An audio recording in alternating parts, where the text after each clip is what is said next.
Good afternoon, and welcome to Luminato Live. I'm Derek Andrews, music curator for Luminato Festival, and I'm on our second stage at the Luminato Lounge with a special guest, Buffy Ste-Marie. We're going to talk a little bit about her work, her career, and her show tonight. If you're tuning in after this is all wrapped and on our website, this is a little bit of behind the scenes, and delighted to have you here, Buffy. Thanks for being here. Thanks, Derek. We've worked together a lot of times.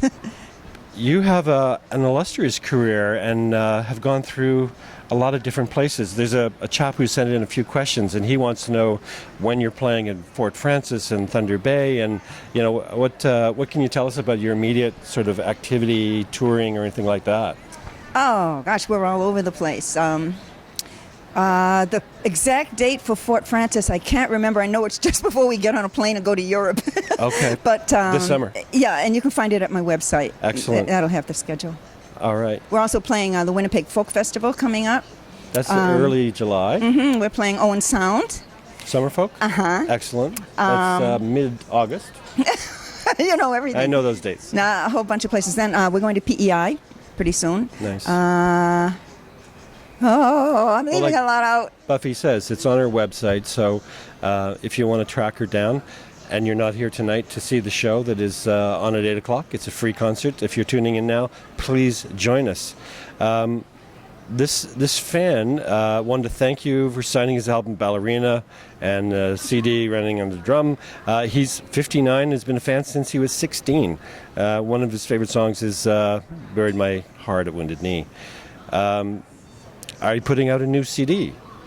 How'd you know that? Yeah, I'm spending most of the summer in Toronto. I'm commuting back and forth between Hawaii and Toronto and scattered concerts and working with 3 Canadian producers.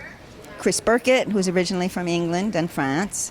Michael Voivoda, who has worked with many, many great artists and brought in fantastic musicians for the album. And the great John Levine, who's also Canadian but living in LA these days. So it's just been spectacular. I'm so happy to be working with Canadian artists, and True North put me together with True John. North Records? Yes. Okay. Yeah, they're distributing for my label. Nice. Yeah. So anyway, the record isn't out yet. It's not even finished yet. I can't tell you too much about it, except I'm very excited because so far it's really dynamite. Well, people can catch you live when you're performing. And for those who are informed, Buffy's on a bill tonight with Tanya Tagak, who's performing with the film Nanook of the North. I know from our past that you were instrumental in helping get the Aboriginal Music Award at the Junos, for example, and have done a lot of advocacy. And there was a piece in the Globe and Mail that you should read if you haven't, where Buffy's talking about some of your perspective on the music industry and how you've been able to maintain your integrity and go with the flow, but with your own kind of control of things, and how you manage things and kept your head straight through all that. Perhaps because you were straight, you mentioned you alcohol, you saw everybody else getting messed up, and that wasn't for you? No, I don't drink. I know very few teetotalers. My friend Randy Bachman is one who doesn't drink. Ewan McGregor, who I don't actually know, but congratulations for not drinking. And John Levine, my producer. And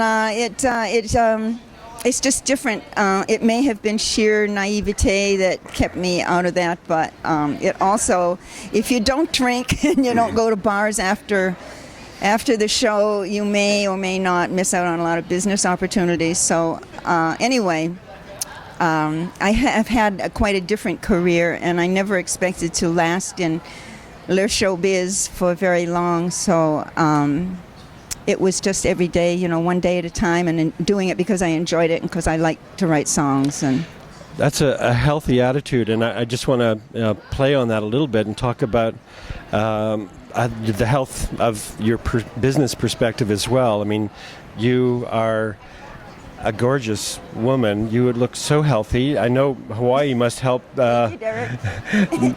Living in Hawaii, that's where you're based a lot of the time. Most of the time, you have a home there.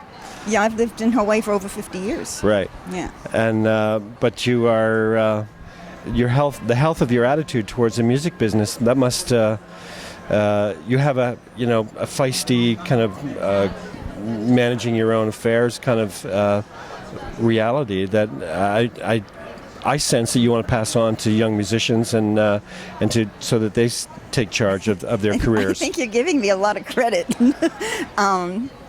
I do things the way that comes naturally to me, and I do recommend that whatever it is that you really like to do, that's what you ought to do. And if it's make music, then that's what you ought to do, and you shouldn't be depending upon the business side of the music business. They do business. They're involved in money. And if you've read the book Hitmen, you know, the record business is just notorious for being crooked and fraught with well-dressed thieves and other people. So I've always been on the music side of it, as many artists are. And because we don't realize that it's actually the business part that runs things, sometimes we just get screwed when it comes to money. But if you're really interested in music, then what you do is you play music. You don't depend on the business guys to come and bring you a career. If you want to play music, you go out in the street and you play. You play for your friends, you play for business people, you play for colleges, you play everywhere you can. And eventually people find out about it. You may have a smaller career like mine, but I'm telling you, it's really fulfilling. And as for what you asked about just staying healthy and a part of the world that everybody lives in, I do ballet. Wow. Which is kind of like being in the Navy or the NFL. You know, it's so hard, but it's so good for the body, and it keps you strong. I didn't know that. That's amazing. Yeah, so I'm really strong. I'm strong physically, and I move around. I live on a farm. And you mentioned the furry animals in the Globe and Mail interview, that staying close to animals is a grounding thing, I sense. I love music, and I love animals, and I love painting and dancing, so that's what I do. And it's not as though I do those things in order to be healthy, but I really do follow my own nose and, do what I most want to do, and music kind of on the side, professional music on the side. So I've had a life where it hasn't been the music business or the record business that's been pushing me around to overwork or get overexposed. I pretty much make a record when I'm willing to go on the road instead of the other way around. So I've just been lucky that some of my own very personal choices have worked out pretty well.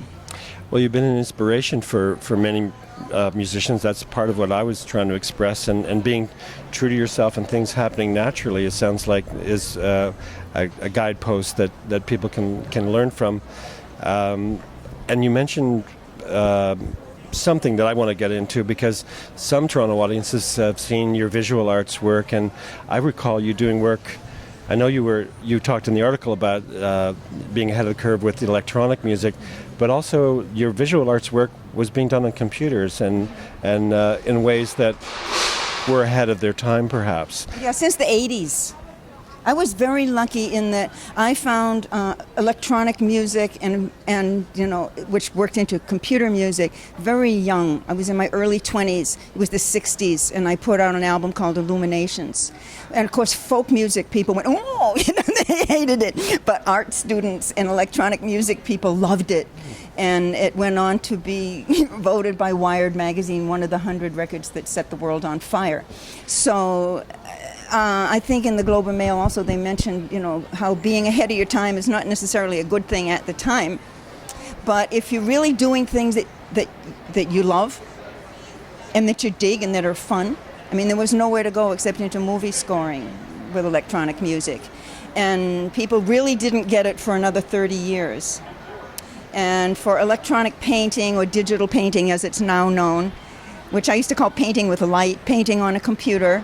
Well, painting with light is photography, and technically that's the two words. But yeah, you were doing images that on digital screens. Yes. In galleries. Yes. That nobody else was doing. No, still nobody does it. Wow. Now there's a lot of people doing graphic arts and digital arts, but it's kind of, the pull is toward commercial, hamburger ads and billboards and magazine articles and things. But just the blind, naive creativity of somebody, of an artist with a new toy, just really got me off. So I was doing paintings, 8 or 9 feet tall, digitally, and they were in museums before most people had ever thought of doing art that involved computers. Even the technology must have been challenging to find screens that big? No, you didn't need a screen that big. You made an image that could be processed and blown up that big and still not lose Wow. How you wanted it to look. Yep. Yeah, so for me it was fun. And there wasn't anybody else doing it, so I didn't have anybody to follow. So just like music, where I didn't have anybody to teach me how to tune a guitar, it's like being a kid, you know. You put a guitar or paintbrush in the hands of a child and you get something that's fun for the kid. And sometimes it's really, really fun for other people too. So that's kind of where I come from. I'm a totally natural musician. I'm not like a schooled musician. I'm not a careerist. And I mean, there's a difference between an artist and a careerist. And I think if any artists think about that, they'll say, oh yeah, there is. I mean, you can do both, but there really is a difference between, you know, pursuing your business career that happens to be in the arts and being an artist who happens to be lucky enough to have somebody appreciate it. Our festival acknowledged Joni Mitchell last year in her 70th birthday year, and I know from that area, and this is going to be kind of my fan question a little bit, just because Taj Mahal has also played this festival. Yes, my buddy. And Taj, I know, is close with you and was there at the beginning of your career in Massachusetts. Yeah. I'm a huge fan of Taj, and he's influenced a lot of people, and I feel is also a guidepost for a lot of artists to learn from, and how he practices his work and has an open mind. I see him working, when he played here, he was working with Mamadou Diabate, an African kora player, and you know, blues guys just don't do that every day, and his mind is open and you know, exploring collaborations in music and where things go. But take me back to those early days and a little bit. Be nostalgic if you don't mind. Well, I'm always glad to be nostalgic if it involves Taj. Taj and I mean, he's, in the first place, Taj was the one person who was right in between that old, authentic Delta blues, old guys sound. Taj and I were both listening to old men. You know, we were in our teens and 20s, and we were listening to men who were in their 50s, 60s, 70s. And this would be mid-60s, or when would this be? I graduated from the University of Massachusetts in 1962, and Taj was 1 year behind me. And Okay. we were classmates. Wow. And we used to play music in the stairwells because it was like a natural echo chamber. And then we both went our separate ways in music. You know, we'd hear about each other a lot, but it's not as though we were in the same band or something like that. No. Yeah. But eventually, Taj moved to Hawaii, and our sons grew up together. No kidding. Our kids grew up together, and our sons were college roommates at Berklee College of Music. Fantastic. Which both of them hated, by the way, because they were natural musicians too, as opposed to school musicians. So Taj has had an incredible career, and I've always loved and respected the fact that for him it's natural music, and if there are other musicians involved, Taj he has such a big heart and big ears. He's able to fit in with other musicians, add to them, not trying to overwhelm anybody. So his show was always very interesting. He always, he reminds me in a way of Harry Belafonte. That Harry Belafonte, who was also part of my early career, you know, he introduced the first show that I ever did outdoors in Toronto at was it on Ontario? I think Could have been. Ontario Could have place, been, yeah. But Harry too, he'd be involved with musicians from all over the world and brought so many ethnic, indigenous, unknown musicians from remote places. So you could go and hear Harry, and he'd have Miriam Makeba from Africa. He'd have people from Bali or, you know, some exotic place. And we got to work together a little bit in the 1960s for UNICEF. We were doing Harry? Yeah, we were doing concerts all over the world in wealthy countries to raise money for countries who had nothing. So those are the kind of show business stories that sometimes you don't hear about or people don't know about because they're not on the cutting edge of where the sales are at. But it really, show business is not all hitmen. Well, we'd like to remember some of those things, and I'm thinking you probably, if it wasn't Ontario Place, you might have played a Mariposa Festival with Taj and some of... Not with Taj, but I'm told that Joni first heard me she credits. She's very kind in crediting me for a lot of things, Nice. tunings and inspiration and things like that. Nice. Because she had a real hard time. Joni and I are both from Saskatchewan, and she's a few years younger than I am. But she was so good, and she couldn't get arrested. I mean, I carried her cassette around in my purse for a long time, playing it for everybody who I thought ought to hear it. And eventually I played it for Elliot Roberts, who was a junior guy in the agency that was handling me, and he got it immediately, and they went on to make an incredible career for her. Nice. So, yeah. Saskatchewan, Yeah. one of the hotbeds of Canadian culture. Thank you. Yes. Thank you. We're going to wrap it up, and I just maybe ask you a final question about what we might expect tonight and on stage, if you want to let us know a little bit. You can expect my band. There are three guys from Winnipeg, all Aboriginal. Jesse Green's playing guitar, and he's from Winnipeg. Leroy Constant, also from Winnipeg, is playing bass, and the great Mike Bruyere is playing drums. And I'm so proud of them.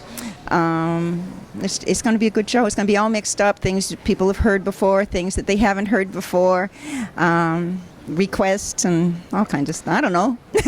Show up, we'll see. Well, it's great to see you, and I know that your fans tonight are going to enjoy, and it's just a delight to have you here. Thanks, Derek. You are looking great, and we're looking forward to hearing what you can do with our stage. There'll be thousands of people here tonight at David Pico Square at King and John, enjoying Buffy Ste-Marie at 8 o'clock, Tanya Tagaq with Nanook of the North. Please drop by, tell your friends. It's not often that we get to see some of Canada's great musicians here. It's a free concert. So thanks again for joining us. Thank you. Thanks, Toronto. That's it for this edition of Luminato Live. We'll be back every day with more behind-the-scenes reports from the festival. Thanks again.